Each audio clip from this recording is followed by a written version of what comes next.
நேராக நாம் கடந்து செல்லலாம். கடந்த சில வாரங்களாக ஒரு வேத பகுதியை நாம் கவனித்து கொண்டிருக்கிறோம். மிகவும் முக்கியமான ஒரு வேத பகுதி. இதனுடைய செய்திகள் முதல் பாகம், இரண்டாம் பாகத்தை சபையின் யூடியூப் சேனலில் போடப்பட்டிருக்கிறது. அதை கேட்காமல் இருப்பீர்கள் என்றால் அதை தொடர்ந்து கேளுங்கள். இன்றைக்கும் வருகிற வாரங்களிலும் செய்திகள் நமக்கு நிச்சயமாக பிரயோஜனமுள்ளதாக அமைக்கப்படும் என்று நாம் பார்க்கிறோம். நம் உலகத்தில் பிறந்ததற்கான ஒரு நோக்கத்தை, ஒரு அர்த்தத்தை இந்த வார்த்தைகள் நமக்கு கொடுக்கிறது என்று பார்க்கிறோம். ஹல்லேலூயா! அதை விசுவாசிக்கிறவங்களுக்கு கரங்களை உயர்த்தி தேவனுக்கு நன்றி செலுத்தலாமா? ஹல்லேலூயா! கர்த்தருடைய பரிசுத்த நாமத்திற்கு ஸ்தோத்திரம் உண்டாவது. ஆகவேதான் இந்த வசனத்தை ஆண்டவர் சொல்லுவதற்கு முன்பாக ஒரு வார்த்தை ஆண்டவர் சொல்லுகிறார்.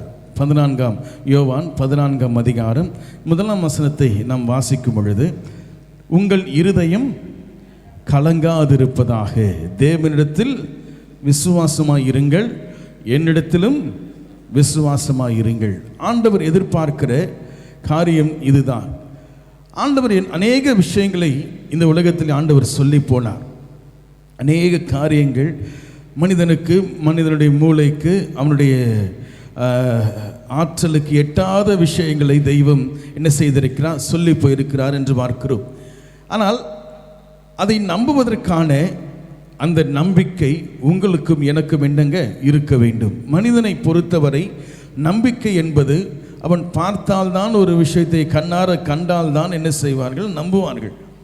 நேற்று தினத்தில் கூட சில விஷயங்களை பேசி கொண்டிருக்கும் பொழுது ஒரு சில இடங்களில் இந்த மாதிரியான வியாதிகளுக்கு, நோய்களுக்கு நல்ல விதத்தில் என்ன செய்கிறார்கள், மருந்துகளை கொடுத்து அவர்களை என்ன செய்கிறார்களாம், சீக்கிரத்தில் சரி பண்ணி அனுப்பிச்சிடுறாங்க. நடக்கவே முடியாமல் வரவங்களெல்லாம் கூட நடக்கும்படியாக ஒரு 10 நாள் என்ன செஞ்சுறாங்க, நடக்க வச்சு கூட்டிகிட்டு போகும்படியாக செய்கிறார்கள் அப்படின்னு ஒரு இடத்தை குறித்து பேசி கொண்டிருந்த பொழுது சொல்கிறாங்க, நேரடியாக ஒரு விஷயத்தை நாம் பார்த்து அதற்கு ஒரு பலன் கிடைக்கிறது, போனால் ஒரு ரிசல்ட் கிடைக்குதுன்னு தெரிஞ்சாதான் அதன் மேலே நமக்கு நம்பிக்கை வரும் என்று பேசப்பட்டது. உண்மைதான். அநேக விஷயங்கள் நாம் என்ன செய்கிறோம், இவங்க சொன்னாங்க, அவங்க சொன்னாங்க அப்படி என்ன செய்கிறோம், போய் நாம் பார்த்தாலும் நாம் என்ன செய்கிறோம், தனிப்பட்ட விதத்திலே அதை அனுபவிக்கும்படியாக அதை கண்ணார பார்த்து நம்ம என்ன செய்ய வேண்டுமா, நம்ப வேண்டும், நம்புவேன் என்று சொல்லி என்ன செய்கிறோம், நம்முடைய மனிதனுடைய இயல்பாக இருக்கிறது. ஆகவேதான் ஆண்டவர் இந்த வசனத்தை ஆரம்பிக்கும் பொழுதே யோவானில் 14 அதிகாரம் 1 வசனத்தில் வாசிக்கிறோம், உங்கள் இருதயம் கலங்காதிருப்பதாக. ஆண்டவர் உங்கள் இருதயம் கலங்காதிருப்பதாக என்று ஆண்டவர் சொன்னதனுடைய காரணம் என்னவென்றால் நாம் தடுமாற்றத்தை உடையவர்களாக இருக்கிறோம். ஒரு சில விஷயங்கள் நம்முடைய வாழ்க்கையில் நடக்கும் பொழுது நாம் என்ன செய்கிறோம், தடுமாறி விடுகிறோம். இங்கே கலங்காதிருப்பதாக என்றால் நம்ம அழுது கொண்டிருக்கிற விஷயத்தை குறித்து ஆண்டவர் இங்கே பேசலை. நீ கண்ணீர் வடிக்காதே என்று நேரடியாக சொல்லியிருப்பார். நீ கண்ணீர் வடிக்காதே, நீ கவலைப்படாதே என்று நேரடியாக சொல்லியிருப்பார். ஆனால் கலங்காதிருப்பதாக என்று ஆண்டவர் சொன்னதற்கு காரணம் என்னவென்றால், நாம் தடுமாறக்கூடியவர்கள் என்று ஆண்டவருக்கு தெரியும், தடுமாற்றத்திற்குரியவர்கள் என்று ஆண்டவருக்கு தெரியும். எதிலே? விசுவாசத்திலே, நம்பிக்கையிலே நீங்களும் நானும் எப்படிப்பட்டவர்களாக இருக்கிறோம், தடுமாறுகிறவர்களாக இருக்கிறோம். ஆகவேதான் இன்றைக்கு மனிதன் என்ன செய்து விட்டான், இத்தனை நம்பிக்கைகளை அவன் உருவாக்கி வைத்திருக்கிறான். எத்தனை வழிகளை மனிதன் என்ன செய்திருக்கிறான், உருவாக்கி வைத்திருக்கிறான். ஆகவே தான் ஆண்டவர் சொல்லுகிறார், நீ தடுமாறிடாத அப்படின்னு ஆண்டவர் இந்த வார்த்தை ஆரம்பிக்கிறார்.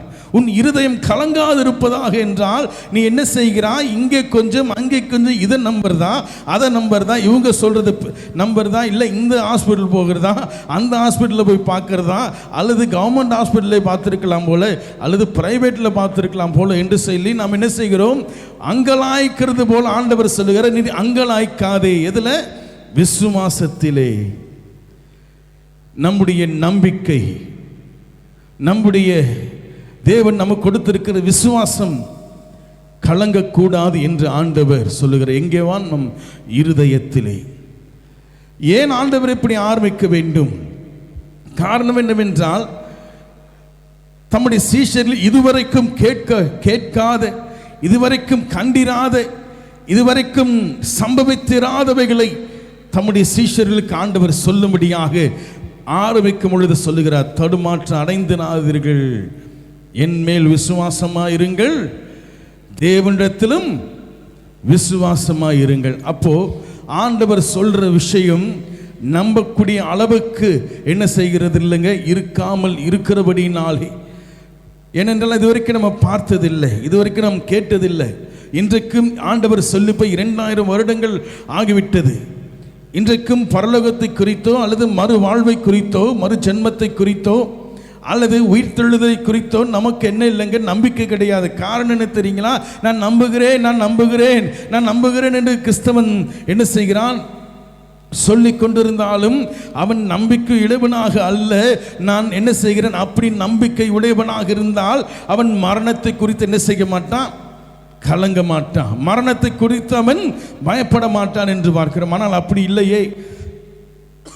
இன்றைக்கு நம்முடைய இருதயம் எப்படியாக இருக்கிறது என்றால், இந்த உலகத்திலே வாழணும், இந்த உலகத்தில் எப்படியாவது இருக்கணும். நம்முடைய எண்ணங்கள், நம்முடைய சிந்தனைகள், நம்முடைய எல்லாம் என்ன செய்கிறது, இன்னும் கொஞ்ச நாள் இருக்கலாமே, இன்னும் கொஞ்ச காலம் இருக்கலாமே, இன்னும் நம்முடைய சரீரத்தை நாம் பேணி காத்துக்கொள்வோம் என்றால் இன்னும் கொஞ்ச நாட்கள் இருக்கலாமே என்று சொல்லி எண்ணம் நமக்குள் என்ன செய்கிறதுங்க, ஓடிக்கொண்டே இருக்கு, நம்மோடு கூட ஒட்டி கொண்டு இருக்கிறது. காரணம் என்னவென்றால், சில விஷயங்கள் நம்முடைய வாழ்க்கையிலே சொல்லப்பட்டாலும் அதை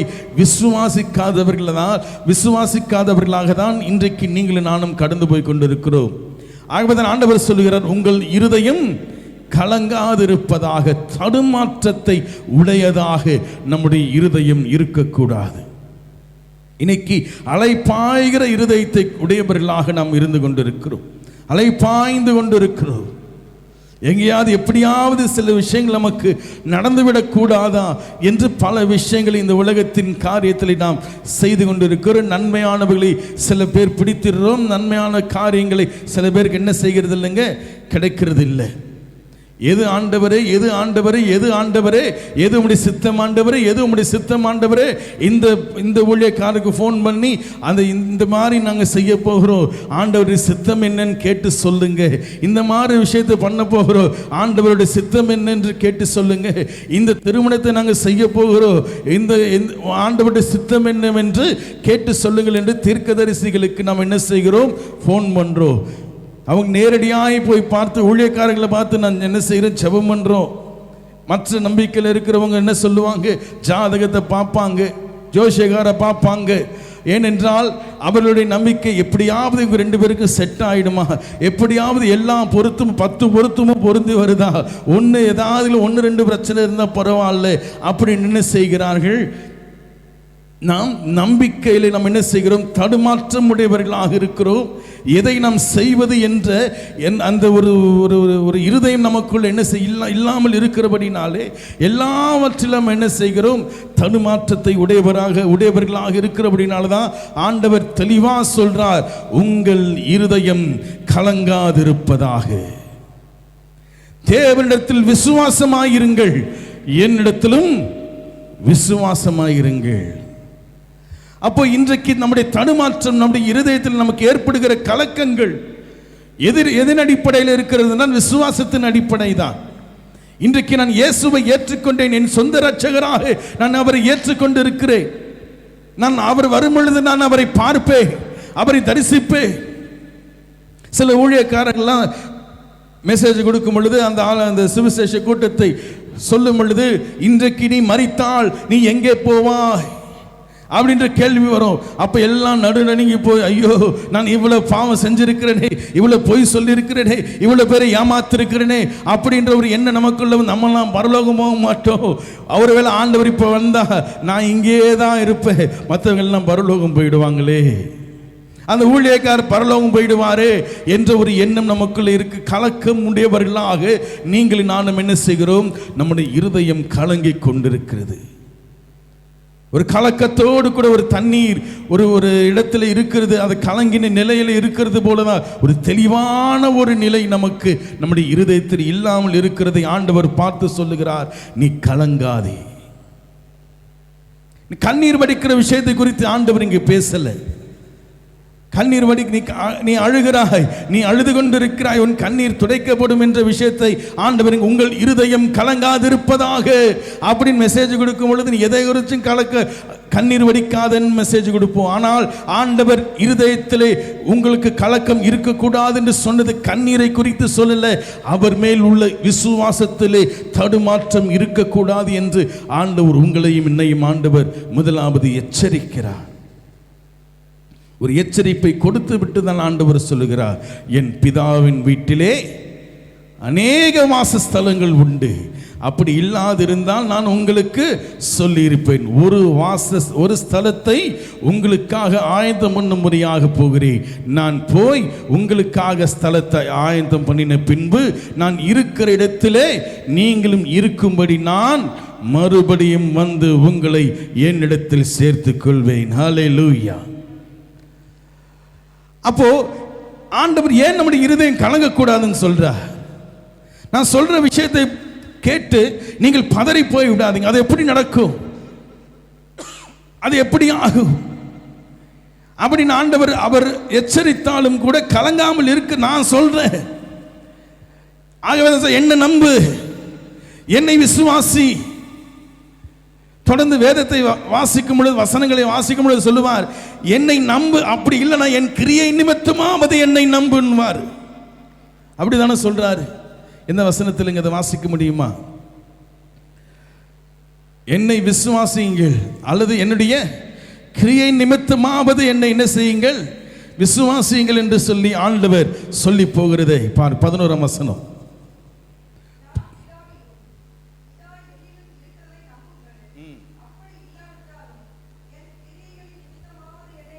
போதும். ஆண்டவர் சொல்ற, என் கிரியைகளின் நிமித்தமாவது என்னை நம்புங்கள். தேவனிடத்தில் விசுவாசமாயிருங்கள், என்னிடத்திலும் விசுவாசமாயிருங்கள். அப்ப ஆண்டவர் 2 பேரை காட்டுறார்.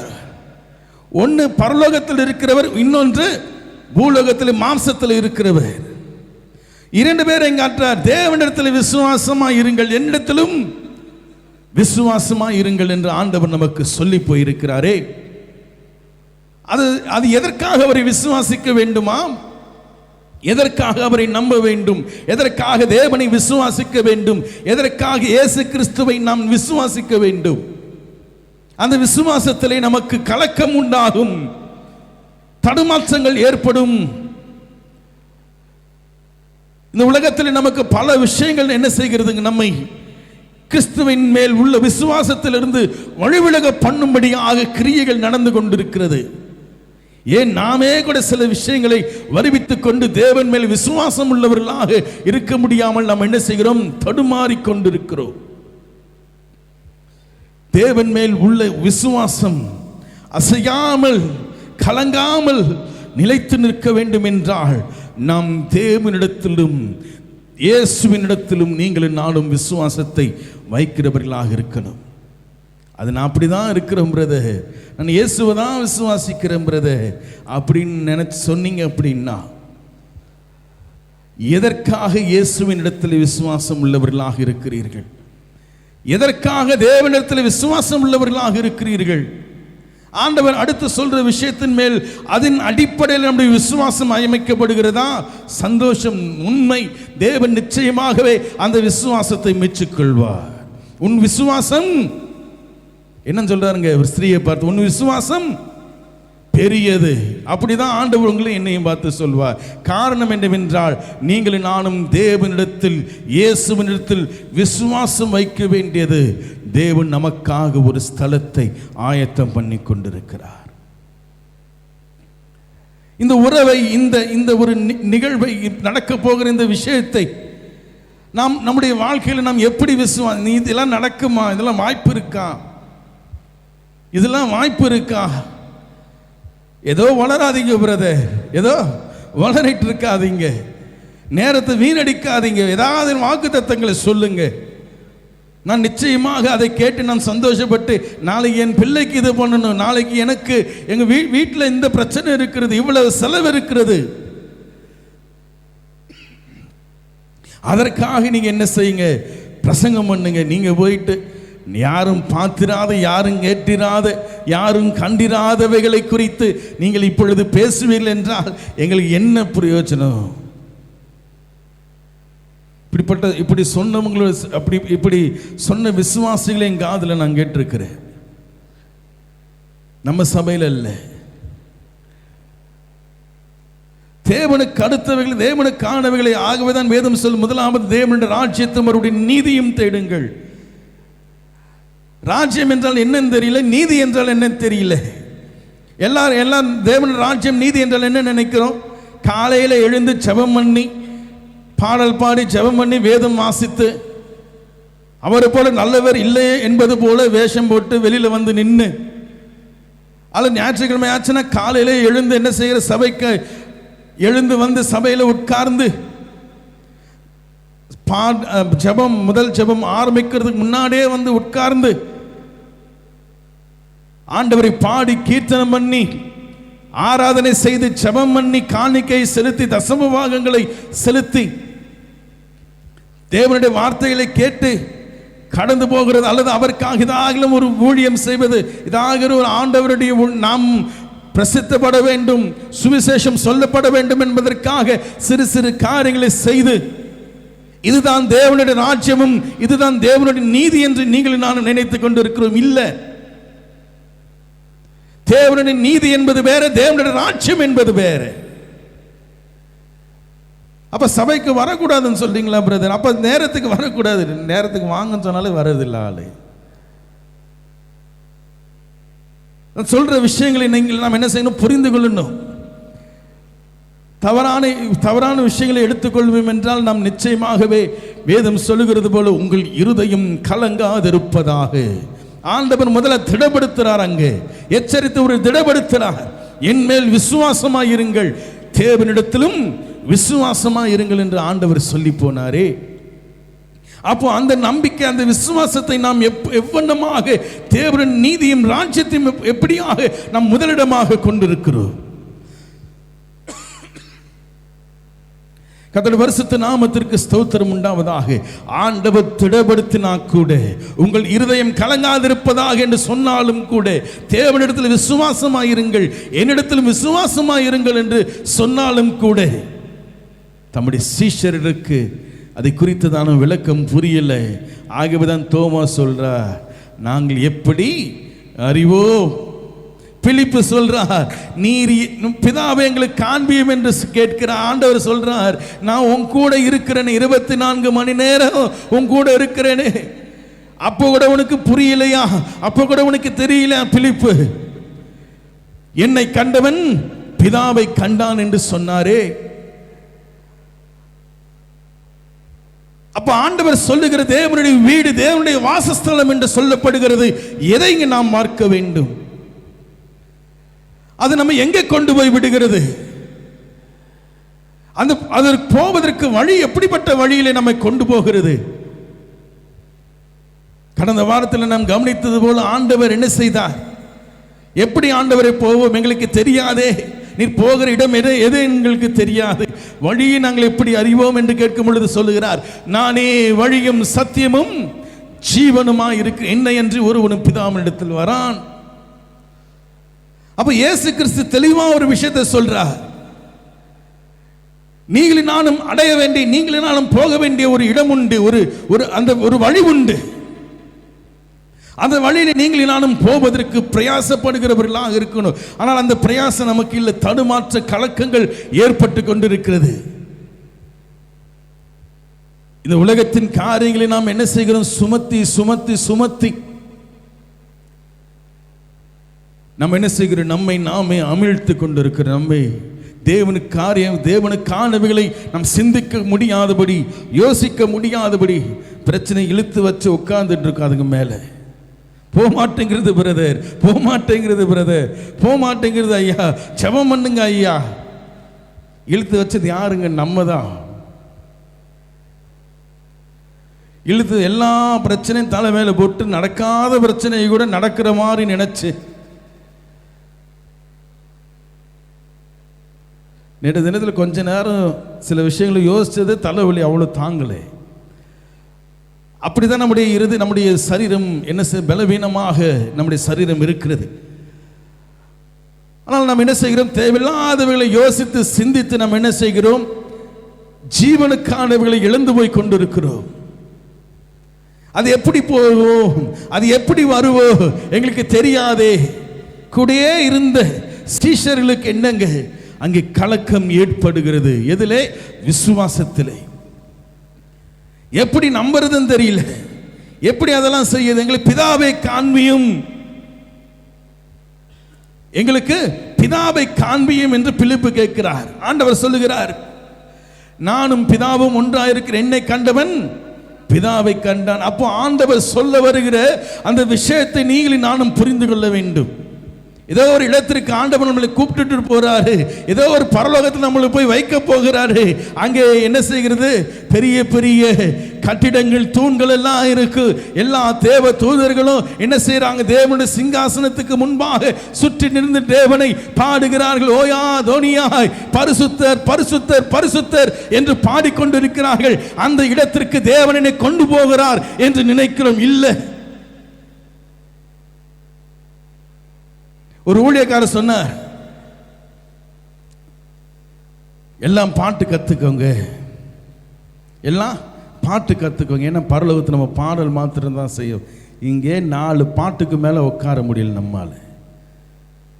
கொட்டாயம் வருது, தூக்கம் வருது. என்னையா இது? அங்க போய் யுகாயமா அவரை பாட போறோமா? பாட்டு கத்துக்கோங்க. பாடல் கற்றுக்கொள்வது நல்லது, அதை பாடுவது, தேவனை பாடுவது நல்லது. அதில் எந்த சந்தேகம் இல்லை. கடந்த வாரத்தில் நம்ம சபையார் எல்லாரும் அழகாக பாடினீங்க. ரொம்ப சந்தோஷம். என்ன தெரியுங்களா? அந்த வெளிப்படுத்தின விசேஷத்தில் கேள்வி பதில் அழகாக எல்லாரும் சொன்னீங்க. நிச்சயமாக தேவனுடைய வார்த்தையிலே அத்தனை உறுதியுள்ளவர்களாக நீங்களும் நானும் இருக்க வேண்டும். மிகுந்த சந்தோஷம். ஆனால் பரலோகத்திலுமே அதை தான் நான் பண்ணுவேன். பரலோகத்தில் போய் ஆண்டவரை பாடுவேன், பரலோகத்தில் போய் ஆண்டவரை ஆராதிப்பேன் அப்படின்றது தான் இன்றைக்கு நமக்கு என்ன செய்கிறதுங்க? வேறு விதத்திலே தெய்வத்தை நமக்கு காண்பிக்கிறார்கள். ஆகவேதான் ஆண்டவர் சொல்றார் பிலிப்பை பார்த்து, பிலிப்புவே பிதாவை என்னிடத்தில் காண்பின் கேட்கிறியே, இவ்வளவு காலம் என் கூட இருக்கிறியே, பிதாவை நீ பார்த்ததில்லையா? நான் என்னை கண்டவன் பிதாவை கண்டான். அப்போ ஆண்டவர் என்ன சொல்ல வருகிறார்? அவர் அங்கே பரலோகத்தில் இருக்கிறார், அவர் வாசம் பண்ணுகிறார். பிதா எங்கே? பரலோகத்தில் வாசம் பண்ணி கொண்டு இருக்கிறார் அப்படின்னு சொல்ற ஆண்டவர் கேள்வி கேட்கும் பொழுது சொல்லுகிறார், அப்ப எங்களுக்கு அவரை காண்பி கேட்கும் பொழுது, என்னை கண்டவன் பிதாவை கண்டான், நான் பிதாவிலும் பிதா என்னிலும் இருக்கிறதை விசுவாசியுங்கள், நம்புங்கள். அப்படி இல்லைன்னா என் கிரியை நிமித்தமாக என்னை நம்புங்கள் என்று சொல்றாரே. அப்போ ஆண்டவர் வெவ்வேறாக தன்னை காண்பிக்கும்படியாக கடந்து போனாலும் பிதா, குமாரன், பரிசுத்த ஆவி என்று வெவ்வேறாக தன்னை காண்பிக்கும்படியாக போனாலும், ஏனென்றால் தொடர்ந்து வசனங்களை வாசிக்கும் பொழுது சத்திய ஆவியானவரை குறித்து அங்கே இயேசு கிறிஸ்து பேசுகிறதை பார்க்கிறோம். நான் வேண்டிக் கொள்வேன், பிதாவை வேண்டிக் கொள்வேன், அவர் அப்பொழுது என்றைக்கும் உங்களுடனே கூட இருக்கும்படி சத்திய ஆவியாகிய வேறொரு தேற்றரவாளனை அவர் உங்களுக்கு தந்தருளுவார். வெவ்வேறாக தெய்வம் என்ன செய்கிறார்? தன்னை காண்பிக்கிறார். ஏன் காட்டணும்? ஆகவே சொல்றார், நான் பிதாவினிடத்திற்கு போகிறேன், நான் பிதாவினிடத்தில் போகிறேன், பிதாவினிடத்திற்கு நான் போகிறேன். தொடர்ந்து வாசிக்கும் பொழுது சொல்றார், நான் போன பின்பு வேறொரு தேற்றரவாளனை உங்களுக்கு அவர் தந்தருளுவார். உலகம் அந்த சத்திய ஆவியானவரை காணாமலும் அறியாமலும் இருக்கிறபடியினால் அவரை பெற்றுக்கொள்ள மாட்டாது. அவர் உங்களுடனே வாசம் பண்ணி உங்களுக்குள்ள இருப்பதால் நீங்கள் அவரை அறிவீர்கள். அப்ப ஆண்டவர் சொல்ல அந்த இந்த இந்த இந்த காரியங்களை விவரிப்பதற்கு, இந்த காரியங்களை நாம் பிரசங்கிப்பதற்கு, இந்த காரியங்களுடைய கருத்தை நாம் புரிந்து கொள்வதற்கு பரிசுத்த ஆவியானவருடைய உதவி நமக்கு தேவை. இது ஒரே நாள்ல நடக்கிற விஷயமா இல்லை, ஒரே நாள்ல நடக்கிற விஷயமாங்க இல்லை, ஒரு நொடியில நடக்கிறதா இல்லை. அற்புதத்தை போலவோ அடையாளங்களை போலவோ அல்லது செங்கடல் இரண்டாக பிளந்ததே அந்த அற்புதத்தை போலவோ, அல்லது எரிகோ கோட்டை இடிந்து விழுந்ததே அந்த அற்புதத்தை போலவோ, அல்லது கோலியாத் என்ன கூழங்காலினால் வீழ்த்தப்பட்டானே அந்த அற்புதத்தை போலவோ, அதிசயத்தை போலவோ இந்த அதிசயம், இந்த அற்புதம் இல்லை. இந்த அற்புதம், இந்த அதிசயம் நம்முடைய வாழ்க்கையிலே நடக்க வேண்டும் என்றால் ஒவ்வொரு நாளும் நீங்கள் அதிலே நாம் என்ன செய்ய வேண்டுமா? பிரயாசப்பட வேண்டுமா? அனுதினமும் இந்த பிரயாசத்தை நாம் படுகிறவர்களாக இருக்க வேண்டுமா? 80 வருஷம் தெய்வன் நமக்கு கொடுத்ததற்கு காரணம் இதுதான். ஏன் பிறந்த என்னை ஏன் பெத்தீங்க அப்படின்னு கேள்வி கேட்கிறோம். உன்னை இந்த பூமியில பிறக்க செய்தது, உன்னை பெற்றெடுத்ததற்கு காரணம் இயேசுவோடு கூட இணைக்கப்படுவதற்காக. இந்த மாம்சத்தில் நீங்களும் நானும் வாழும் பொழுது தெய்வத்தோடு கூட இணைக்கப்படுவதற்காக. இயேசு மாம்சத்தில் இருக்கும் பொழுது சொல்லுகிறார், பிதா எனக்குள் இருக்கிறார், என்னை கண்டவன் பிதாவை கண்டார். அப்ப நீங்கள் நானும் இந்த மாம்சத்தில் இருக்கும் பொழுது நாம் சொல்ல வேண்டியது, எனக்குள்ள இயேசு இருக்கிறார் என்று. இயேசு எனக்குள்ள இருக்கிறார் என்றால் பிதாவும், ஹல்லேலூயா, ஆண்டவர் நம்மை எங்கே கொண்டு போகிறார், எந்த இடத்திற்கு நம்மை கொண்டு போக ஒரு வாசஸ்தலத்தை உருவாக்குகிறேன் என்று சொல்லுகிறாரே. அப்ப தெய்வத்தின் மேலே விசுவாசத்தை வையுங்கள் என்று சொல்லுகிறார், நம்பிக்கை வையுங்கள் என்று சொல்லுகிறார். பிதாவாகிய தேவன், ஆண்டவராகிய இயேசு கிறிஸ்து, பரிசுத்த ஆவியானவர், இந்த மூன்று ஆள் தத்துவமும், இந்த மூன்று கிரியைகளும், இந்த மூன்று தன்மைகளும் வெவ்வேறாக இருந்தாலும் தனக்குள்ளே ஒவ்வொருவரும் என்ன செய்கிறார்? ஒன்றோடு கூட ஒன்றாக கலந்திருக்கு. ஆகவே ஆண்டவர் சொல்லுகிறார், நான் பிதாவிலும் பிதா என்னிலும் இருக்கிறதை நம்புங்கள். எங்க வாசிக்கிறோம்? 11ஆம் வசனத்தில். ஏன் ஆண்டவர் அப்படி சொல்ல வேண்டும்? ஏன் அதை நம்புங்கள், ஏன் அதை விசுவாசிங்கள் என்று ஆண்டவர் சொல்ல வேண்டும்? எனக்குள்ளே பிதா இருக்கிறான்னு சொல்லிட்டு போயிருக்கலாமே. அதை நம்புங்கள். அதை நம்ப முடியலையா? அப்படியா உங்களால செய்ய முடியலையா? என் கிரியை நிமித்தமாவது பிதா எனக்குள் இருக்கிறார் என்பதை நம்புங்களா. ஹல்லேலூயா. கர்த்தருடைய பரிசுத்த நாமத்திற்கு ஸ்தோத்திரம் உண்டாவதாக. முதல் தடவை அவருடைய கிரியை நிமித்தமாக நம்பாதவர்கள், அவருடைய கிரியை நிமித்தமாக இயேசுவின் மேல் விசுவாசம் வைக்காமல், இயேசுவின் மேல் கிரியை நிமித்தம் அல்ல, இயேசுவின் மேல் நேரடியாக விசுவாசம் வைக்கிறவர்கள் பாக்கியவான்கள். இந்த வேறுபாடே நமக்கு தெரியல, இந்த வித்தியாசமே நமக்கு தெரியல. ஆண்டவர் எத்தனை கிரியைகளை நமக்கு செய்து காண்பித்து போனார், எத்தனை நன்மைகள் நமக்கு செய்திருக்கிறார், எத்தனை அதிசயங்களை நமக்கு செய்திருக்கிறார். இன்றைக்கு நம் ஜீவனோடு இருப்பது அவருடைய சுத்த கிருபை. ஒவ்வொருத்தரும் நீங்க சாட்சி சொல்லுவீங்க நிச்சயமாக. ஆனால் இந்த கிரியைகள் நிமித்தமாக தேவன் மேலே நீங்களும் நானும் விசுவாசம் வைக்க கூடாது. ஏனென்றால் அது இரண்டாம் பட்சம். அது இரண்டாவது பட்சம். என்னை விசுவாசிக்கும்படியாக உங்களுக்கு என்ன செய்யவில்லையா? வரவில்லையா? உங்களுக்கு என் மேல் விசுவாசம் வரவில்லையா? நம்பிக்கை வரவில்லையா? நான் செய்கிற அற்புதத்தை கண்டாவது என்னை நம்புங்கள் என்று ஆண்டவர் சொல்லுகிறார்.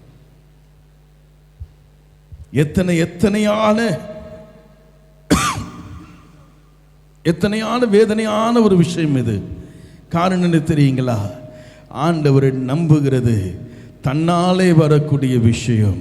அற்புதங்களின் அடிப்படையிலே, அதிசயங்களின் அடிப்படையிலே வருகிறவைகள் அல்ல, இரண்டாம் பட்சம்தான். ஆகியதான் 16 வசனத்தை திருப்பி வாசிங்களேன்.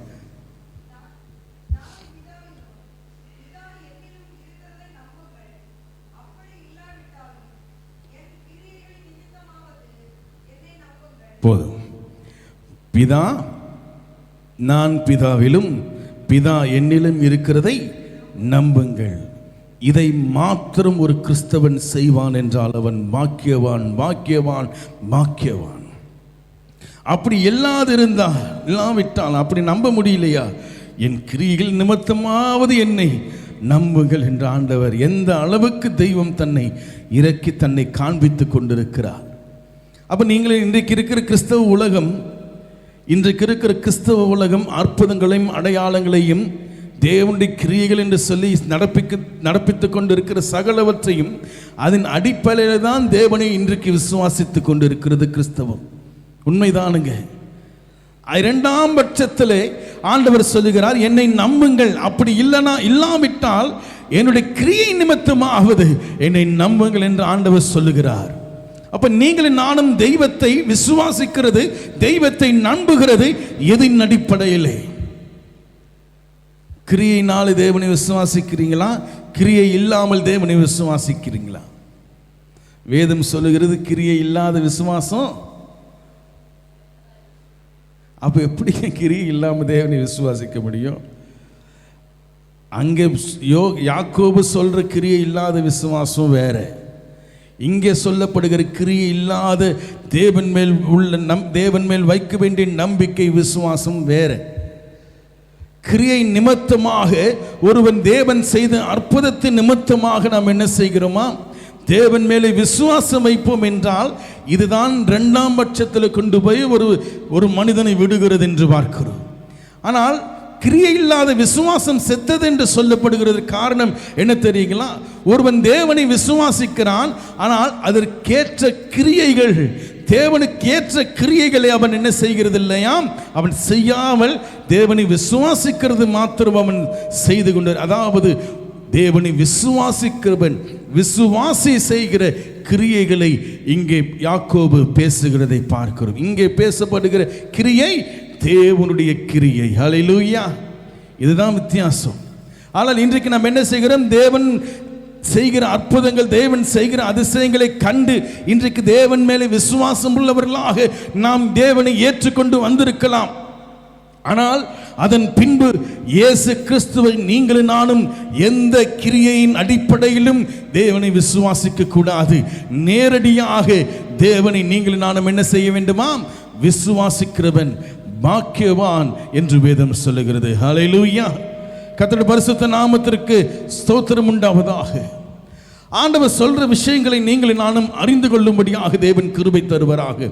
சொல்றார், உங்கள் இருதயம் கலங்காதிருப்பதாக தேவனிடத்தில் விசுவாசமாயிருங்கள், என்னிடத்திலும் விசுவாசமாயிருங்கள். எதற்கென்றால் கிறிஸ்துவோடு கூட ஒருவன் விசுவாசம் வைப்பான் என்றால் அவன் தேவனுக்குள்ளே தன்னை வைத்து கொண்டிருக்கிறான்.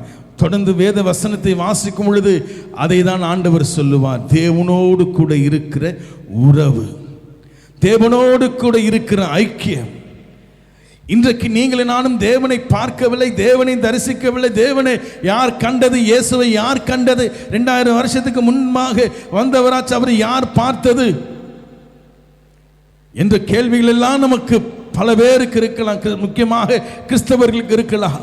ஆனால் நீங்களும் நானும் இயேசு கிறிஸ்துவை எந்த ஒரு கிரியையின் அடிப்படையில் நம்பாதபடிக்கு அவரை இயேசு என் இரட்சகர், என் தேவன் என்று ஒருவன் விசுவாசிப்பான் என்றால் நிச்சயமாகவே அவன் பாக்கியவான். அவன் தேவனுடைய வீட்டில் அவன் வாசம் பண்ணுவான். ஆட்டோமேட்டிக்கா ஆண்டவர் என்ன செய்கிறார்கள், அவனை தேவனுடைய வாசஸ்தலத்திற்கு அவனை கொண்டு போகிறார் என்று வேதம் சொல்லுகிறது. ஹல்லேலூயா. கர்த்தருடைய பரிசுத்த நாமத்திற்கு ஸ்தோத்திரம் உண்டாவதாக. ஆகவேதான் 9ஆம் வசனம் 10ஆம் வசனம் வாசிங்களே.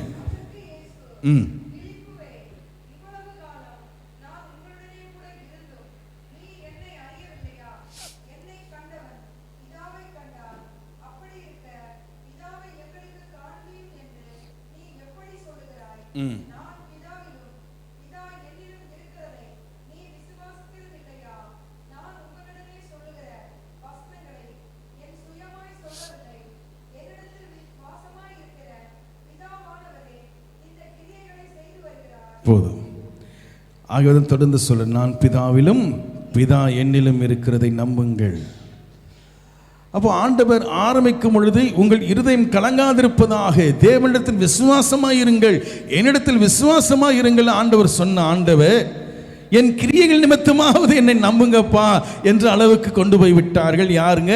தோமாவும் பிலிப்புவும், அவருடைய சீஷர்கள். அப்போ கூட இருந்தவங்களுக்கு அப்பேற்பட்ட சந்தேகம் என்றால், அப்ப இன்றைக்கு 2000 வருஷம் கழிச்சு அவரை குறித்து பேசுறோமே, அவரை குறித்து பாடுகிறோமே, அவரை இரட்சகராக ஏற்றுக்கொண்டிருக்கிறோமே. அப்போ உங்களுடைய என்னுடைய எண்ணம் எவ்வண்ணமாக தேவன் மேலே, கிறிஸ்துவின் மேலே விசுவாசம் இருக்கிறது. நான் இயேசுவை விசுவாசிக்கிறேங்க, இயேசுவை நம்புறேங்க, அது அல்ல மேன்மை. அவர் தெய்வம் என்று சொல்லுகிறது மேன்மை அல்ல. இயேசு கிறிஸ்து தெய்வம் என்று சொல்லுகிறது மேன்மை அல்ல. ஆகவே தான் யாக்கோபு சொல்றார், அப்படி பிசாசுகளும் சொல்லி நடுங்குகின்றன அவர் தெய்வம் என்று. அப்ப பிசாசுக்கும் மனிதனுக்கு என்ன வித்தியாசம்? அப்ப பிசாசுக்கும் மனிதனுக்கும் தேவன் மேல இருக்கிற நம்பிக்கை அவர் கடவுள் என்று விசுவாசிக்கிறதா? இல்ல. இது உலகத்தில் இருக்க கூட அவரை ஒரு கடவுளாக வணங்கி கொண்டு அவருடைய புகைப்படத்தை, அவருடைய சிலுவை என்ன செய்யறாங்க, தங்களுடைய பூஜை அறைகளில் வைத்து இயேசுவையும் ஒரு கடவுளாக வணங்கி கொண்டிருக்கிறார்கள். அது விசுவாசம் அல்ல, அது நம்பிக்கை அல்ல. கிறிஸ்துதான் பிதாவினிடத்தில் சேர்க்கக்கூடிய வழி என்கிற விசுவாசத்தை, நம்பிக்கை கொண்டவர்களாக நீங்கள் நானும் இருக்க வேண்டும். ஒரு ஸ்தலத்தை உங்களுக்காக ஆயத்தம் பண்ணுகிறேன் என்று சொல்லி போனாரே, அந்த ஸ்தலத்தில் என்னை கொண்டு போய் திரும்பவும் சேர்ப்பார் என்ற அந்த நம்பிக்கை உங்களுக்கு எனக்கு இருக்க வேண்டும். ஆனால் அதை விட்டு இன்றைக்கு கிறிஸ்தவம் என்ன செய்கிறது என்றால், வேறு ஒரு நம்பிக்கையில ஆண்டவர் வேறு வேறு விதங்களுக்கு, நாளைக்கு சாப்பாட்டுக்கும், நாளைக்கு நம்முடைய சம்பள உயர்வுக்கும், நம்ம வேலைக்கு, கல்யாணத்திற்கும் இன்னைக்கு இயேசுவை நம்பிக்கொண்டிருக்கிறது இந்த கிறிஸ்தவம். இயேசுவை ஏன் விசுவாசிக்க வேண்டும்? பிதாவாகிய தேவனை ஏன் விசுவாசிக்க வேண்டும்? அவர் நன்மைகளை தருகிறார், அவர் ஆசீர்வாதங்களை கொடுக்கிறார். நீங்களும் நானும் பிதாவுக்குள்ளே இயேசு இருக்கிறார், இயேசுவுக்குள்ளே பிதா இருக்கிறார். அப்போ நீங்களும் நானும் யாருக்குள்ளே இருக்கணும்? கிறிஸ்துவுக்குள்ளே இருக்க வேண்டும். கிறிஸ்துவுக்குள்ளே, கிறிஸ்துவை விசுவாசிப்பது நிமித்தமாக, கிறிஸ்துவை நம்புவது நிமித்தமாக கிறிஸ்துவுக்குள்ளே நீங்கள் நாம் என்ன செய்கிறோம்? சேர்க்கப்படுகிறோம். கிறிஸ்துவுக்குள்ளே நீங்கள் நானும் இருக்கிறபடினாலே நாம் யாருக்குள்ளே இருக்கிறோம்? பிதாவுக்குள்ளே இருக்கிறோம். கிறிஸ்து நமக்குள்ளே இருக்கிறபடினாலே, கிறிஸ்துவுக்குள்ளே பிதா இருக்கிறபடினாலே நமக்குள்ளே பிதா இருக்கிறார். இந்த உறவை குறித்து, இந்த ஒரு ரிலேஷன்ஷிப்பை நீங்களும் நானும் எப்படியாக ஏற்றுக்கொண்டு இருக்கிறோம், எப்படி அதை விசுவாசிக்கிறோம்? ஆகவே ஆண்டவர் கோபம் வருது. பிலிப்பு கேட்கிறாங்களே, பிதாவை, அட முட்டாளே, இவ்வளவு காலம் என் கூட இருக்கிறையே, இது கூட தெரியல, என்னை கண்டவன் பிதாவை கண்டான். அப்போ ஆண்டவர் சொல்ற, நான் பிதாவினிடத்திற்கு போகிறேன். அப்படிதானே சொன்னார். நான் பிதாவினிடத்திற்கு போகிறேன், ஒரு ஸ்தலம் உங்களுக்காக ஆயத்தம் பண்றேன் வரன் சொன்னவர் அந்த பிதா எனக்குள்ளே இருக்கிறார் என்று சொல்றார். என்னை கண்டவன் பிதாவை கண்டேன் என்று சொல்லுகிறாரே. நேரடியாக பேசினாலே நமக்கு குழப்பம் தான் ஏற்படும். நேரடியாக ஒரு விஷயத்தை சொன்னாலே நமக்கு குழப்பம் தான் ஏற்படும். அப்போ ஆண்டவர் சொல்ல வருகிறது, ஒரு இடத்தையோ அல்லது நாம் இந்த உலகத்தில் கிறிஸ்தவம் நம்பிக்கொண்டிருக்கிறது போல பெரிய ஒரு என்ன செய்யுதுங்க, ஒரு அரண்மனை போல ஒரு வீடு, ஒரு பக்கத்தில் அந்த புறம், இன்னொரு பக்கத்தில் விளையாடுறதுக்கு பார்க்கு, இந்த பக்கத்தில் பீச்சு. ஒரு சிறு பையனுடைய பரலோகத்தை குறித்து அவன் கண்ட கனவு, அவன் பார்த்து விட்டு வந்தேன், அவன் பேர் ஞாபகம் வரல, ரொம்ப நாளுக்கு முன்னாடி படித்த ஒரு புத்தகம் அது.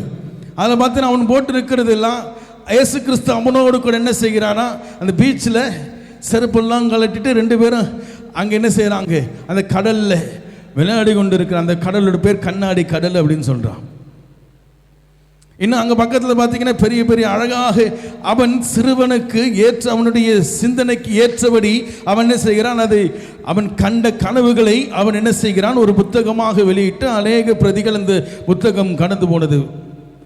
பார்த்து வேணா அடுத்த வாரம் சொல்கிறேன் அது எந்த புத்தகம், அதன் பெயர் என்னவென்று. பரலோகத்தை பார்த்து வந்தேன் என்று சொல்லி பல பேர் என்ன செய்கிறான்னு சொல்லி இருக்கிறார்கள். ஆனால் இயேசு சொல்றார், தெய்வம் சொல்றார், நீங்கள் நானும் நம்ப வேண்டியது, நீங்கள் நானும் விசுவாசிக்க வேண்டியது, நீங்கள் நாம் பரலோகத்தில் போய் வாழ போகிறோம். ஒரு இடத்துல நம்மை போய் ஆண்டவர் வைக்க போகிறார். 24 மூப்பர்கள் அவரை சுற்றி இருக்கிறார்கள். வெளிப்படுத்தின விசேஷத்தில் இருக்கிறது போல நீங்கள் நான் நினைக்க வெளிப்படுத்தின விசேஷம் பரலோகத்தில் நடக்கிற சம்பவம் என்று அது பரலோகத்தில் நடக்க சம்பவம் இல்லை. அந்த வேதத்தை நீங்கள் நன்றாக வாசிச்சு பார்த்தீங்கன்னா 3 அதிகாரங்களை பார்க்கும் பொழுது அது பூமியில் நடக்கிற சம்பவம். அப்ப 24 மூப்பர்கள் யார்? அங்க இருக்கிற தேவ தூதர்கள் யார்? பரலோகத்தில் இருக்கிறவைகளா? இல்ல, இந்த பூலோகத்தில் இருக்கிறவைகள் 4 ஜீவன்கள் என்று சொல்லப்படுகிறதே. அந்த 4 ஜீவன்கள் எது? பரலோகத்தில் நடக்கிற விஷயமா? இல்ல, அது பூலோகத்தில் நடக்கிற விஷயம். அப்ப ஆண்டவர் உங்களை என்னை எங்க கொண்டு போகிறார்? உங்களை என்னை ஆண்டவர் எங்க கொண்டு போய் விட போகிறார்? எங்க கொண்டு போகிறார்? ஒரு ஸ்தலத்தை உங்களுக்காக நான் ஆயத்தம் பண்ணுகிறேன்.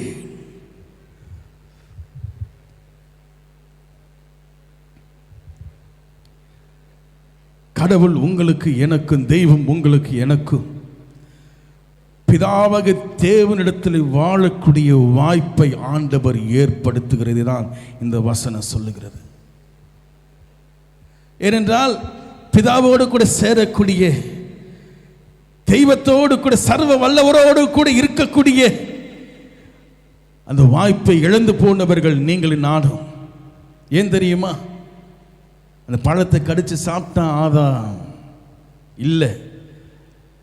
ஏவாள் அந்த பழத்தை என்ன செய்தான்? கடவுள் சொன்ன விஷயத்தை அவங்க மறுத்து விட்டு அதை சாப்பிட்டதுனால தான் கடவுள் அவங்களை விட்டு துரத்திட்டார், அவங்களை தோட்டத்தை விட்டு துரத்திட்டார், அவங்களை சமூகத்தை விட்டு துரத்திட்டார் நினைக்கிறேன். இல்லை, நீங்களும் நானும் கடவுள் வேண்டாம் சொல்லிட்டு வெளியில வந்தோம். அவர் யார் எங்களை ஆள்வதற்கு? அவர் யார் எங்களை நடத்துவதற்கு? எனக்கு ஆற்றல் உண்டு, எனக்கு வல்லமைகள் உண்டு, எனக்கு ஆக்கக்கூடிய ஆற்றல் உண்டு. AI, ஆர்டிபிஷியல் இன்டெலிஜென்ஸ் மனிதன் கண்டுபிடித்து தான் ஆக்கக்கூடியவனாக இன்றைக்கு என்ன செய்கிறான்? பல விஷயங்களை அவன் செய்து கொண்டிருக்கிறான். மனிதர்களை அவனே என்ன செய்யலாம்? உருவாக்க முடியும் என்ற விஷயத்தை அவன் கண்டுபிடிக்கும்படியாக இன்றைக்கு போய் கொண்டிருக்கிறான். அவனே என்ன செய்கிறான்? டெஸ்ட் பேபி, அவனே பல விஷயங்களை கண்டுபிடித்து கொண்டிருக்கிறான். நானே என்னை ஆண்டு கொள்ளும் பொழுது நீ எதற்கு என்று தெய்வத்தை விட்டு விலகினவன் தான் மனிதன். கடவுள் மனிதனை தள்ளவில்லை, மனிதன் கடவுளை தள்ளினான். தெய்வம் வேண்டாம் என்று அவன் உதறி தள்ளினான். இன்றைக்கும் மனுஷன் அதுதான் செஞ்சிட்டு இருக்கிறான். நாம் என்னவோ ஆண்டவர் இயேசு கிறிஸ்துவை வணங்கிட்டோம், ஆகவே நான் ஆண்டவருக்கு அடிமை, கீழ்ப்படுகிறவன் அப்படி நினைக்கிறாங்க. நம்மளை போல மோசமானவர்கள் இந்த உலகத்தில் கிடையாது. நான் நான் நான் நான் என்ற அகங்காரம் பிடித்தவனாக இன்றைக்கு மனிதன் வாழ்ந்து கொண்டிருக்கிறான். சிறு சிறு விஷயங்களில் கூட மற்றவன் வாழக்கூடாது என்று நினைக்கிறவன் மனிதன். சின்ன சின்ன விஷயத்தில் அன்னைக்கு ஒரு வீடியோ ஒன்று வந்தது. 1 இன்ச் இடத்து ஜேசிபி வச்சு பக்கத்தில் வீடு கட்டுறதுக்காக பள்ளம் தோண்டிட்டு இருக்கிற பார்த்துருப்பீங்கன்னு நினைக்கிறேன். பள்ளம் தோண்டிட்டு இருக்கிறாங்க. 1 இன்ச் இடம் விடக்கூடாதுன்னு 2 பேர் அந்த ஓரமாக உட்கார்ந்து கரெக்டாக எட்டி பார்க்குறானுங்க.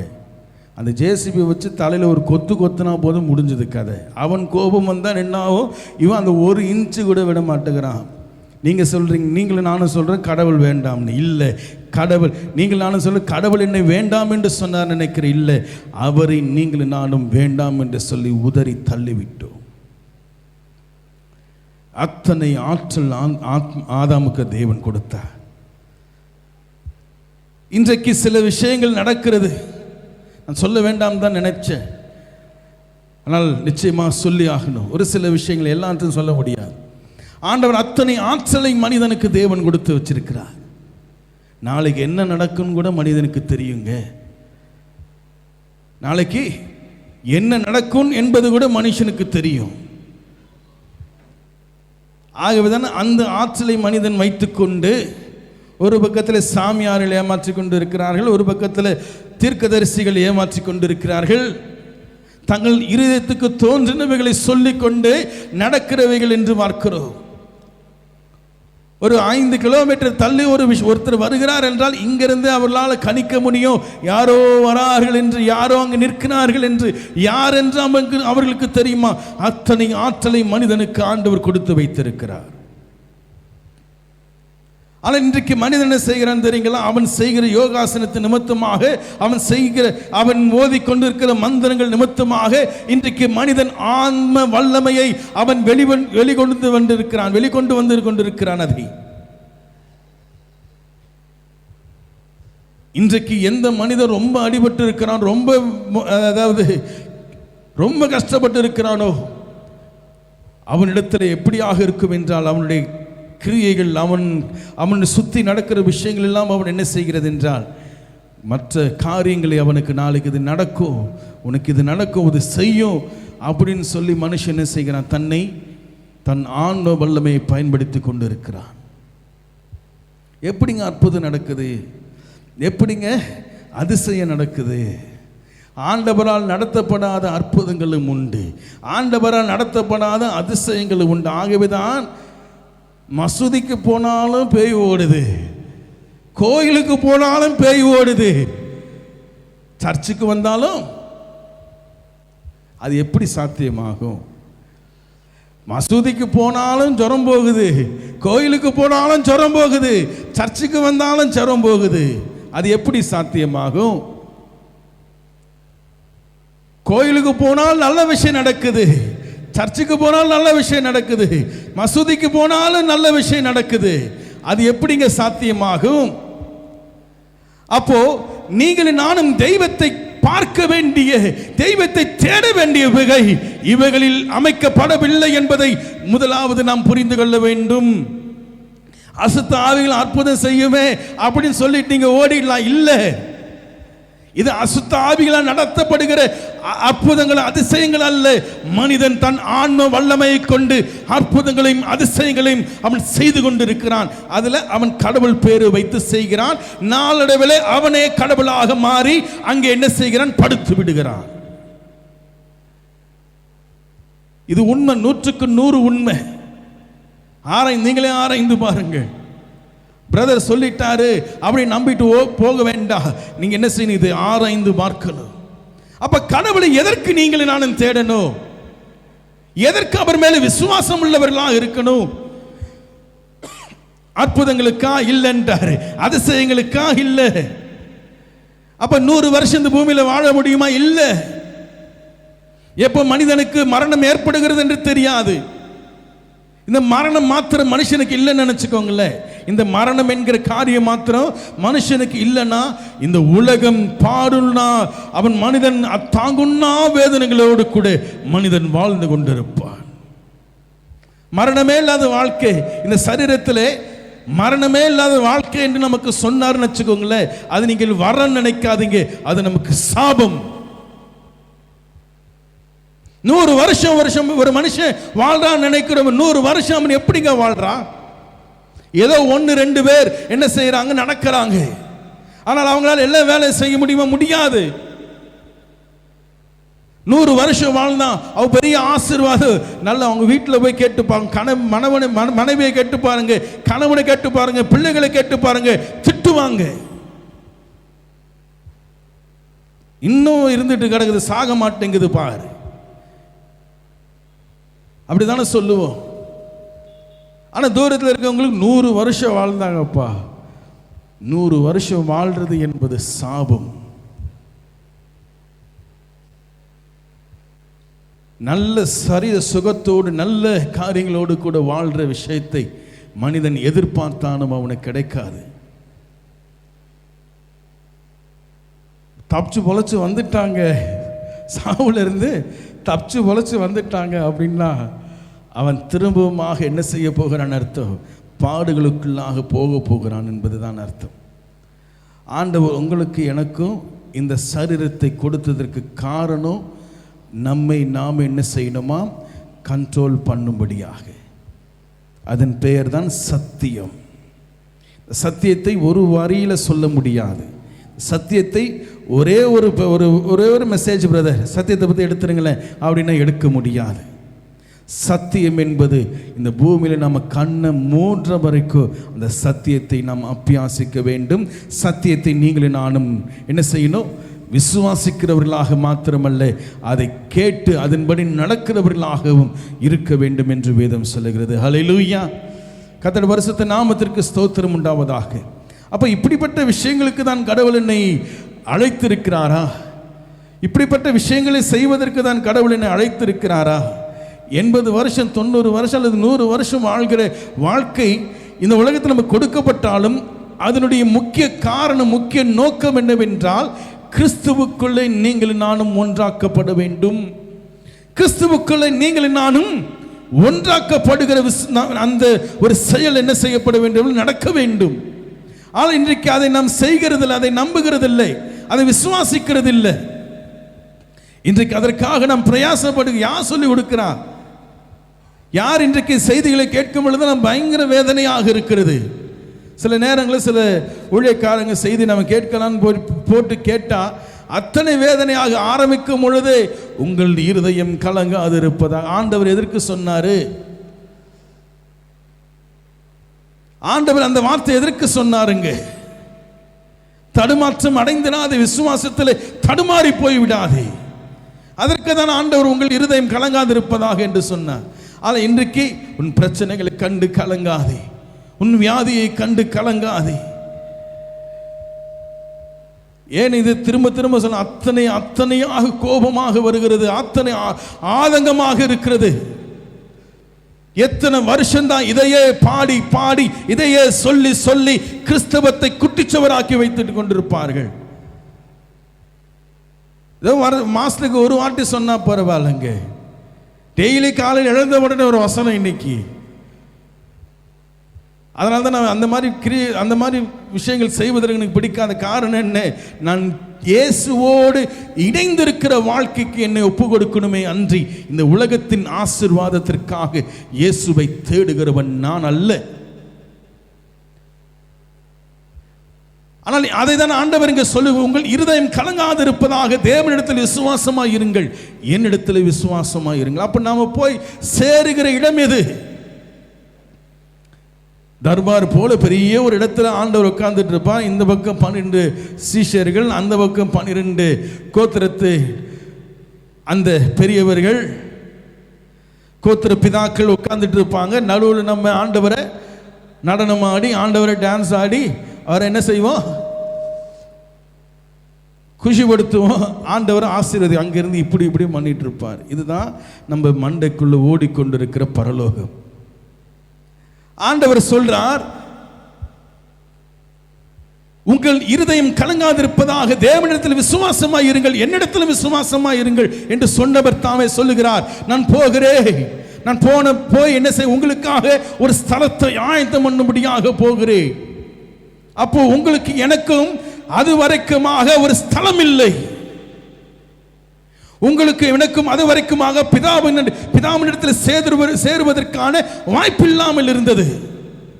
ஆகவே இயேசு கிறிஸ்து சொல்லுகிறார், என்னை நம்புங்கள், தேவனை நம்புங்கள், உங்களுக்காக ஒரு ஸ்தலத்தை ஏற்படுத்துகிறேன், வாய்ப்பை நான் ஏற்படுத்துகிறேன் என்று சொன்னார். என் பரலோகத்தை கை காமிச்சா கூட ஆண்டவர் சொல்ல, எங்களுக்கு பரலோகத்தில் பிதாவை காண்பிங்க கேட்கும் பொழுது, அங்க இல்லையா பிதா, இங்கே இருக்கிறார். என் முகத்தை பார், என்னை பார், நீ பிதாவை கண்டாய். அப்போ பிதா என்ன தனியே விடுகிறதில்லை. அப்போ ஆண்டவருடைய உறவு, தேவனோடு கூட இருக்கிற அந்த உறவானது, தேவன் என்ன செய்கிறார்? அவர் அங்கே நின்று கொண்டிருப்பார், நாம இங்கே நின்று கொண்டிருப்போம். இல்லை, நீங்கள் நானும் எல்லோரும் பிதாவினிடத்தில் போய் சேரும்படியான வாய்ப்பை தான், வழியை தான் இயேசு கிறிஸ்து சொல்லுகிறார். பிதாவினிடத்தில் ஒரு ஸ்தலத்தை உங்களுக்காக ஆயத்தம் பண்ணுகிறேன். அது ஒரு இடம் அல்ல, நீங்கள் நாளும் சர்வ வல்லவருக்குள்ளே வாழும்படியாக தேவன் நம்மை அழைத்திருக்கிறார். ஹல்லேலூயா! சர்வ வல்லவரோடு கூட இருக்கும்படியாக தான் உங்களை என்னை அழைத்திருக்கிறார். அப்போ நீங்களும் நானும் எங்க போறங்க? நீங்களும் நானும் எந்த இடத்திற்கு போகிறோம்? பிதாவினிடத்திற்கு. ஹல்லேலூயா! கரங்களை தட்டி நம் தேவனை மகிமைப்படுத்தலாமா? நீங்க போய் நீங்களும் நானும் வாழ போகிற இடம், ஆண்டவரை போய் ஆராதிக்க போகிறோம், ஆண்டவரை போய் இதை செய்ய போகிறோம், ஜெபம் பண்ண போகிறேன், அமைதியா இருக்க போகிறேன். இல்லை, நீங்களும் நானும் இருக்க வேண்டிய இடம் பிதா. அந்த வாய்ப்பை தான் திரும்ப நமக்கு இயேசு கிறிஸ்து நமக்கு பெற்று கொடுக்கிறார். அதற்கு போகிற வழி ஆண்டவர் சொல்றார். யாருன்னு சொன்னார்? நானே வழியும் சத்தியமும் ஜீவனுமாய். எவன் ஒருவன் இயேசுவை விசுவாசிக்கிறானோ அவனுக்குள் இயேசு இருக்கிறார், இயேசுவுக்குள் அவன் இருக்கிறான். இயேசுவை விசுவாசிப்பது நிமித்தமாக இயேசு பிதாவுக்குள் இருக்கிறபடினாலே அவனும் பிதாவுக்குள் இருக்கிறான், பிதா அவனுக்குள் இருக்கிறார். பரிசுத்த ஆவியானவர் என்ன செய்கிறார்? நம்மை இணைக்கிறார் என்று வேதம் சொல்லுகிறது. ஹல்லேலூயா. இது ஒரு உறவு. இது ஆகவேதான் கணவன் மனைவி பிள்ளைகள் என்ற உறவை ஆண்டவர் நமக்கு கொடுத்திருக்கிறார். இல்லை ஒத்தையால தனி கட்ட 90s கிட்டுன்னு இன்னைக்கு கிண்டல் பண்ணுறாங்களே, அப்படி சுற்றிக்கிட்டு இருப்போம். மொரட்டு சிங்கிள். காரணம் என்னென்றால் ஆண்டவர் உறவிலை அவர் என்ன கரிசனை, ஏனென்றால் அவர் உறவை தான் எதிர்பார்க்கிறார். அவர் ஐக்கியத்தை தான் ஆண்டவர் எதிர்பார்க்கிறார். அவரோடு கூட எப்படி ஐக்கியமாக முடியும்? அவரோடு கூட எப்படி நான் சேர முடியும்? ஒரு 2 விஷயத்தை சொல்லுகிறார். ஒன்று, என்னை நம்புங்கள். ஒன்று, என்னை நம்புங்கள் என்று சொல்லு. எவன் ஒருவன் அவரை விசுவாசிக்கிறானோ அவன் தேவனோடு கூட ஐக்கியப்பட்டிருப்பான். இரண்டாவது சொல்றார், அப்படி நம்ப முடியலையா, என் கிரியை நிமித்தமாக என்னை நம்புங்கள். அவருடைய அற்புதம் செய்து அவருடைய கிரியைகள் நிமித்தமாக அவரை விசுவாசிப்பதன் மூலமாகவும் தேவனோடு கூட சேரக்கூடிய பாக்கியத்தை ஆண்டவர் நமக்கு தருகிறார். ஹல்லேலூயா. அப்ப நீங்கள் நானும் போய் சேரக்கூடிய இடம் பிதா, சர்வ வல்லமை உள்ளவர். இன்றைக்கு நம்ம அவரை ஒரு ஆள் தத்துவமா, ஒரு நபரை போல இன்றைக்கு நமக்கு சித்தரிக்கப்பட்டாலும், பிதா என்று சொன்ன உடனே சில அந்த கூகுளில் பார்த்தீங்கன்னா பிதா குமாரன் பரிசுத்த ஆவியானவன் போட்டால் ஒரு அப்படியே பெரிய ஒரு வெள்ளை முடியோடு கூட அங்கே உட்கார்ந்துருக்க பக்கத்தில் இயேசு கிறிஸ்து இருக்கிற மாதிரியும் பரிசுத்த ஆவியானவர் புறாவை போல் அந்த இடத்துல இருக்கிற மாதிரியும் வரைந்திருப்பார்கள். ஆனால் உண்மையாகவே பிதாவாகிய தேவனுக்கு உருவம் இல்லை. இயேசு கிறிஸ்து மாத்திரம்தான் மனுஷ உருவத்தில் வந்தபடியினாலே அவருக்கென்று ஒரு உருவம், ஒரு சரீரம் கொடுக்கப்பட்டது. பிதாவாகிய தேவனுக்கு எந்த ஒரு உருவமும் இல்லை. ஆகவே தான் வேதம் சொல்லுகிறதை அவரை காண முடியாது, அவருடைய சத்தத்தை நம்மால் கேட்க முடியாது என்று வேதம் சொல்லுவதற்கு காரணம் என்னவென்றால் அவர் ஒரு உருவத்தில் இல்லை. அமீபா நம்ம பார்த்துருக்கோம் இல்லைங்களா? அமீபான்னு சொல்லிட்டு சயின்ஸில் படித்தவங்களுக்கு தெரியும். ஒரு உருவமற்ற ஒரு செயல், ஒரு செல் என்று பார்க்கிறோம். அதை போலதான் பிதாவாகிய தேவனும் கூட அவர் உருவம் இல்லாதவர். அவர் உருவம் இல்லாதவர். அவருக்கென்று துவக்கம் இல்லை, அவருக்கென்று முடிவு கிடையாது. அவர் எப்படிப்பட்டவர் என்பதை யாராலும் கண்டுகொள்ள முடியாது. ஆகவேதான் இயேசு கிறிஸ்து சொல்லுகிறார், என்னை விசுவாசியுங்கள், என்னை நம்புங்கள்.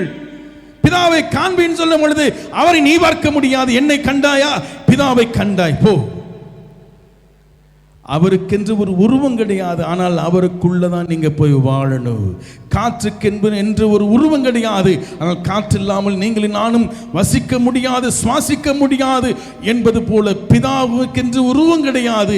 ஆனால் மனுஷனால பிதா இல்லாம, சர்வ வல்லவர் இல்லாம வாழ முடியாது. ஆகவேதான் இயேசு கிறிஸ்து சொல்லுகிறார், நான் பிதாவினிடத்திற்கு போகிறேன், உங்களை நான் அவரிடத்தில் கூட்டிக் கொண்டு போகிறேன். ஹல்லேலூயா.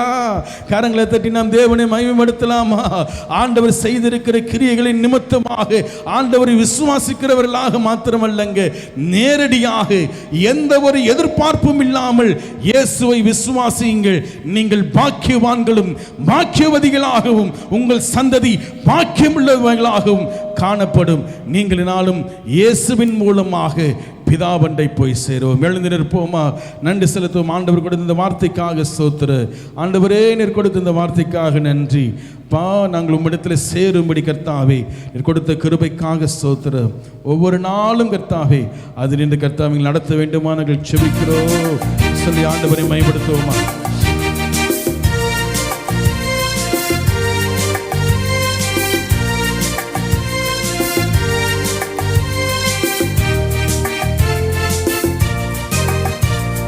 வழி என்றால் எது? அது ஜீவ வழி. வழி என்றால் எது? அது ஜீவ வழி. வழி காட்டிட வந்தவர் யார்? அவர் இயேசு. வழி காட்டிட வந்தவர் யார்? அவர் இயேசு. வழி வழியும் அவர், ஒளியும் அவர், ஜீவ நதியும் அவரே. சத்தியமும் அவர், நித்தியமும் அவர், ஜீவ அப்பமும் அவரே. வழியும் அவர், ஒளியும் அவர், ஜீவ நதியும் அவரே. சத்தியமும் அவர், நித்தியமும் அவர், ஜீவ அப்பமும் அவரே. அவர் இயேசு, அவர் இயேசு. ஆமே. பிதாவென்று சேரக்கூடிய வழியை காண்பித்தவனுடைய ஆண்டவர். ஒளி என்றால் எது? அது ஜீவ ஒளி. ஒளி என்றால் எது? அது ஜீவ ஒளி. ஒளி காட்டிட வந்தவர் யார்? அவர் இயேசு. ஒளி காட்டிட வந்தவர் யார்? அவர் இயேசு. வழியும் அவர், ஒளியும் அவர், ஜீவ நதியும் அவரே. சத்தியமும் அவர், நித்தியமும் அவர், ஜீவ அப்பமும் அவரே. வழியும் அவர், ஒளியும் அவர், ஜீவ நதியும் அவரே. வழியும் அவர், நித்தியமும் அவர், ஜீவ அப்பமும் அவரே. அவர் இயேசு, அவர் இயேசு.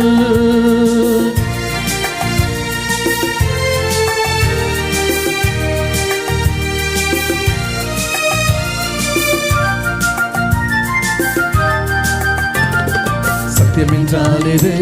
அது தேவ சத்தியம். சத்தியம் என்றால் எது? அது தேவ சத்தியம். சத்தியம் காட்டிடும் சர்க்குணன் யார்? அவர் இயேசு. சத்தியம் காட்டிடும் சர்க்குணன் யார்? அவர் இயேசு. வழியும் அவர், ஒளியும் அவர், ஜீவ நதியும் அவரே. சத்தியமும் அவர், நித்தியமும் அவர், ஜீவ அப்பமும் அவரே. வழியும் அவர், ஒளியும் அவர், ஜீவ நதியும் அவரே. சத்தியமும் அவர், நித்தியமும் அவர், ஜீவ அப்பமும் அவரே. அவர் இயேசு, அவர் இயேசு.